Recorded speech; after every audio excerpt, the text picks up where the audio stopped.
Hey guys, welcome back. Today is February and I wanted to give you an update on my Nobuy Perfume 2022. So I have lasted 1 month and 2 days and going strong, but I have learned a few things and wanted to update you on that, as well as give you a quick highlight of a fragrance that I think would be perfect for anyone still looking for maybe a Valentine's Day gift for their significant other, and that is Juniper Sling. So if all that sounds interesting, please stay tuned. All right, hi everyone, and welcome to episode 2 of my Nobuy Perfume 2022. So first off, I just wanted to update you on my January fragrance, which is Bibliotech, or was Bibliotech. So I did wear this for an entire month, and I do have a review already on this fragrance, which I will link above. But I wanted to give you a quick update because I did note a few things that I did not include in my review because I didn't have the experience of wearing it straight 30 days. But there's definitely a dustiness to this. So it is sort of a sweet cherry fragrance with, leather undertones and plum. I want to say plum, not really cherry. It's really more of a plum, but there's a dustiness to this plum. It's not a bright fruit. There's definitely, and I don't know how to describe it, but well, it feels dusty, like not, obviously not in a bad way, but I don't know how they did it. It's almost magical how you do get a sense of old books, or that just sense of dustiness that you get in a library, but it's, not always a bad thing. It sort of feels like, oh, when you step into a library, sometimes it's super nice with the dark cherry wood and all of that. So, but definitely I'm like, oh, wow, it truly is a dusty plum. And also the second thing that I have noticed about this fragrance is, although it is unisex, I do think it leans masculine, which is different than what I said before, but I have new experience. I did also try it on my husband, and I actually think it's better suited for him. And I love the scent, but I just don't feel like I want to wear the scent all the time. So it's not really a scent that I would want to wear and go for all the time. I do think it is better suited as a candle, which is how this fragrance started. And this, just for anyone that might be interested in the candles at Byredo, it's a black candle. And this one, okay, it's not very big. You can see the size right there. This was $85. So very pricey. I have not burned it, of course. But I did receive this as a gift. If anyone is interested in their candles, this is the smaller size, and yeah, quite pricey for it, but hopefully it would last a long time once I do decide to burn it. But I love how the label says bougie perfume, because it is quite bougie at that price. All right, so that is the Byredo Bibliotech. So more of a there's definitely a dustiness to it that it's beautiful, but not something I really want to wear. I do think it's more masculine. Those are just my opinions based on 30 days of wearing it. So I think it would be really beautiful for a guy, but that's just me. I'm sure I do, I did wear it for 30 days, so it wasn't a turnoff or anything. I did enjoy it, but it's just not something out of all my fragrances I'm going to run to. So I do think it's not something I will buy again, maybe the candle, who knows, or put it on a wish list because I'm not sure I would buy it. Anyway, you know what I'm saying. So that's Bibliotech. And then I just wanted to quick shout out to Velvet Haze. I am going to wear Velvet Haze as my February fragrance, and I'm really happy I'm doing this because, just as an example, these fragrances I received in December of 2020. So you see, it's been a whole year. I haven't even really worn them. So that's why I'm doing this no-buy. It's just crazy. So Velvet Haze is a beautiful patchouli. What I get mostly, it's a patchouli with some cacao. I definitely get that chocolate, slight chocolate cacao with, there's coconut water in there. There's a lot of other things, but I definitely it's a patchouli balm. It reminds me something more of like you might be wearing if you were in the 60s or 70s. And like patchouli, this is the type of thing that you probably wear. And I think that goes with the Velvet Haze name. I'm picturing bell bottoms and, you know, lots of purple flashing lights. But anyway, or like an I Dream of Jeannie type bottle situation. I don't know if you know that show, but anyway, that's what I'm getting with Velvet Haze. But so far, liking it, and definitely different than a lot of other things that I own. So I'll report back after 30 days of this, okay, or 28 since we're in February. All right, so that's the update on just sort of my monthly fragrances and what I'm doing. So I did learn a few lessons, just a quick update before I get to Juniper Sling. So here's just my first 30 days.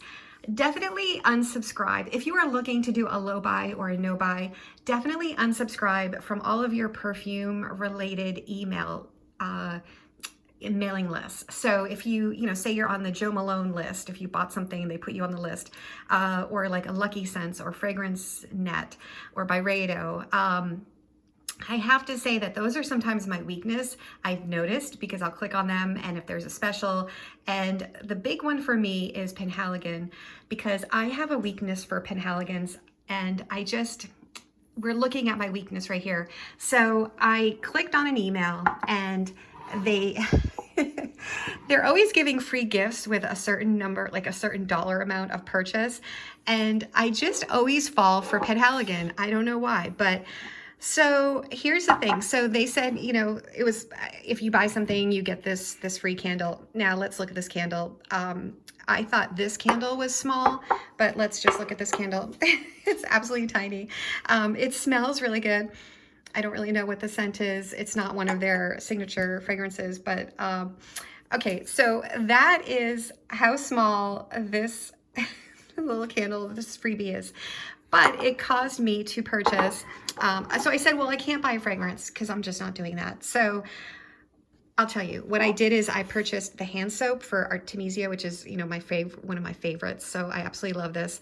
And then I also purchased the hand soap for Babylon, which is actually a fragrance that I was curious about because it's like a spicy vanilla base type fragrance. There's a lot of those out there, and I just feel like I don't need another one, of course, but I'm not going to buy a fragrance. I'm just not. But I can buy soap. That's not one of my rules. I can buy soap or candles.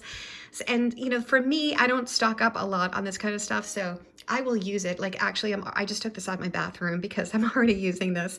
So, it will definitely be used, and that's what I love about soap or candles. I definitely use them, so they don't sit around and collect.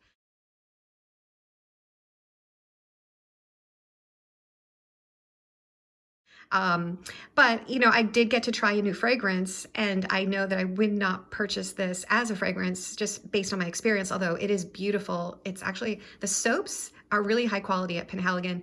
They last a long time after you wash your hands. It's almost, you smell it like you smell that scent for a long time after you wash your hands. Good for a guest bathroom because you can kind of tell if someone is washing their hands if you have company. But anyway, this one is also, it's made in Spain. And so, yeah, just, if you're curious about the soaps, they should be high quality. I think it was maybe, I don't know, $55 or something for one of these soaps, but they are, if you're looking for a nice hostess gift or something, I think they're well worth it. So, okay, so tip number 2, after you definitely unsubscribe from all your emails. I did unsubscribe from most of mine, but I think I might have left Penhaligon just because if something like this comes up again, I could purchase one of their home products like soap or candles, because obviously I have a weakness for that. And also, and tip number 2, if you are doing a low buy for perfume, you might try out the scent in a candle or a soap, and that kind of takes away, your curiosity about a certain scent without investing in the perfume, which might be pricey and might be something that you don't really like. But if you're using it as a soap, it's not a big deal. So those are my 2 lessons learned from January no buy. All right, so that takes care of that. And now actually let's get into the main event, which was just if you are looking for a scent for Valentine's Day, or maybe it's a birthday or some other special occasion for your significant other, this is a fragrance that you might want to take a look at. It's Penhaligon's Juniper Sling. This is an EDT, And it's, of course, a beautiful bottle, just like all of Penhaligon's bottles. This one has sort of a solid bow versus others that have a ribbon, but it is really, really a beautiful presentation. And let's get into it. So the notes for Juniper Sling. The top, and actually I was quite surprised when I actually reread these notes because I'm going to tell you, I do not pick up all of this, but here's what the top is according to the Penhaligon website. Cinnamon, orange brandy, angelica, and juniper berry. The heart is cardamom, leather, black pepper, and orris wood, and the bottom is brown sugar, black cherry, vetiver, and ambrox. So basically what I get, this is a light, refreshing, totally unisex burst of juniper and like a warm spice, and there's definitely like a fizziness to it. So it's an EDT, so it's not overpowering, and it is like a light, refreshing summer cocktail, like a gin and tonic, which is it's referred to that a lot. And I just think this is a really delightful scent for everyone. So I think it's also good for people that don't consider themselves a fragrance. Say if it's you're buying it for a guy and they don't really wear a lot of fragrance, or they're like, oh, I don't want to wear fragrance. This is such like good for those types of people that might not consider themselves a fragrance person, because especially it would be just a really nice summer scent. And I have actually gifted this to a couple of men in my life, and they've really liked it. And they're completely different types of men, and neither one is a fragrance type person, but they both really love it. So yeah, so I'm just going to give a recommendation if you're still looking for something for a special occasion. This is great for guys or girls. This is part of their signature collection. So for 100 ml, it's $215, and this is the 100 ml size. They also sell a 30 ml, which is $115. So if you're not sure about it, definitely go for the 30 ml for $115. But it comes in a really beautiful box. It's similar to this type of box. Of course, this is not the box because this is for Bluebell, but yeah, but it comes in a nice green box, and it's a nice presentation. So that is my Valentine's Day or other special occasion recommendation. And then also, actually, just since I saw that Bluebell box, another quick update on my Nobuy situation or my collection. Just a round of applause, please, because I finally got rid of the favorite. So I was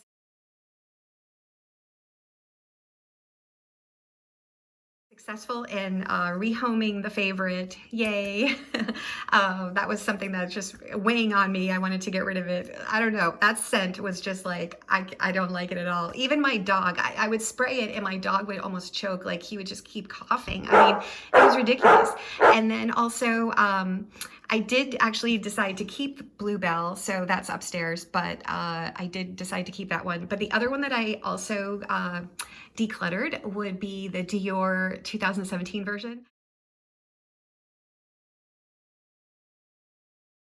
That was really a fragrance that YouTube made me buy because there was a lot of talk about it in the last couple months, but it really wasn't for me. So I was really happy to turn that around and rehome that. So I'm feeling good about that. It takes care of two fragrances that I was looking to declutter, which I've been successful.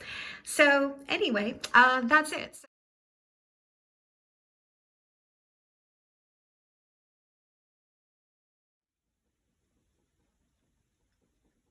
Hey guys, all right, so in my last video, I asked if folks would like to hear a little bit about some tidbits from the Big Book of Perfume, and a few of you said yes, so here I am. Let's talk about classic perfume accords. So here's it looks like a very handy chart about explaining the different accords. So cologne, and then we have fougere, oriental, and chypre. So quickly, cologne is a combination of accords for a cologne template inspired by Eau de Cologne by Jean-Marie Farina, 1806. So it's 80% citrus, 12% aromatic, 5% floral, 3% woody. Then we have fougere, a combination of accords for a fougere template inspired by Fougere Royale by Hubigant, 1882. 30% lavender, 30% woody, 20% geranium, 10% salicite, 10% coumarin. I've always wondered what that was. And then we have Chypre, a combination of accords for a Chypre template inspired by Chypre by Coty. If I'm pronouncing these incorrectly, please let me know in the comments. From 1917. So 40% floral, 35% citrus, 15 oak moss and wood, 10% musky balsamic base. And then moving over to Oriental, a combination of accords for an Oriental template based on Shalimar by Guerlain, 1925. 50% amber, 30% aromatic citrus, 20% floral. There we go. Out of this list, I tend to like Orientals, but interesting. All right, so there you go. A little class on classic perfume accords. All right, guys, see you next time. Bye-bye.